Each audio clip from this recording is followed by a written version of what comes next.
ওদালগুৰি জিলাৰ হৰিচিঙাত আজি সদৌ অসম বাঙালী যুৱ ছাত্ৰ ফেডাৰেশ্যনৰ আঞ্চলিক কমিটি গঠন হ'ল আৰু এই আঞ্চলিক কমিটি একদিনীয়া আঞ্চলিক কমিটি গঠন কৰা হৈছে আৰু অনাগত দিনত পূৰ্ণাংগকৈ একদিনীয়া কমিটি গঠন কৰি ল'ব তেওঁলোকে আৰু এই অনাগত দিনত এই হৰিচিঙা আঞ্চলিক কমিটিয়ে হৰিচিঙাৰ বিভিন্ন ধৰণৰ সামাজিক আৰু শিক্ষা সামাজিক ধৰণৰ যিবিলাক কাম আছে এই কামবিলাকত আগুৱাই লৈ যাব আৰু হৰিচিঙাৰ সকলো জাতি জনগোষ্ঠীৰ লগত ভাতৃত্ববোধ বজাই ৰাখি এই আমাৰ সদৌ অসম বাঙালী যুৱ ছাত্ৰ ফেডাৰেশ্যনে অনাগত দিনত আমাৰ হৰিচিঙাত কাৰণে সুন্দৰ আৰু ভাল ভাল কামবিলাক কৰি যাব তাৰে মই হৰিচিঙা আঞ্চলিক কমিটিৰ ফালৰ পৰা আশা ৰাখিছোঁ ধন্যবাদ হয় আসলতে আমাৰ এই হৰিচিঙা আঞ্চলিক বাঙালী ফেডাৰেশ্যনটো আগতে BTC বাঙালী যুৱ ছাত্ৰ ফেডাৰেশ্যন আছিলে আমি পুনৰ ৰিচাপল কৰি কিনে আমাৰ সদৌ অসম বাঙালী যুৱ ছাত্ৰ ফেডাৰেশ্যনত আমি অন্তৰ্ভুক্ত হৈছোঁ কাৰণ বহুতো আছে আমি বিশেষ ইমান আলোচনা কৰিবলৈ নাযাওঁ আজি কাৰণ আমি একেটাই ক'ম আমাৰ যোনটো BTC বাঙালী যুৱ ছাত্ৰ ফেডাৰেশ্যনৰ কিছু বিষয়ববীয়া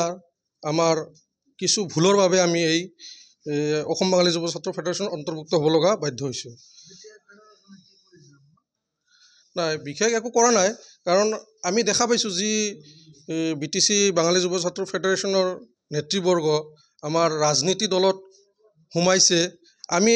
বাঙালী জাতি হিচাপে কোনো জাতীয় সংগঠন কৰি আমি কোনো ৰাজনীতি সংগঠনত আমি জড়িত নহয় আৰু আগে পিছে আমি নাছিলোঁ এতিয়াও নাই সেয়ে আমি ৰাজনীতিৰ মেৰপাকত সোমাবও নিবিচাৰোঁ আৰু জাতিটোকো আমি ৰাজনীতিৰ মেৰপাকত আমি সোমাব দিব বিচৰা নাই সেইকাৰণে আমি BTC বাঙালী যুৱ ছাত্ৰ ফেডাৰেশ্যনৰ পৰা আমি অব্যাহত লৈ আমি অসম বাঙালী যুৱ ছাত্ৰ ফেডাৰেশ্যনত অন্তৰ্ভুক্ত হৈছোঁ আজি ওদালগুৰি জিলাৰ অন্তৰ্গত হৰিচিঙা টাউনৰ ষ্টেচন ব্লকত আমি সদৌ অসম বাঙালী যুৱ ছাত্ৰ ফেডাৰেশ্যনৰ হৰিচিঙা আঞ্চলিক কমিটি গঠন কৰিছোঁ আমি আশা ৰাখিছোঁ উক্ত কমিটিটোৱে জাতিৰ কাৰণে ভালকৈ কাম কৰিব বুলি আমি বিশ্বাসী আৰু আমি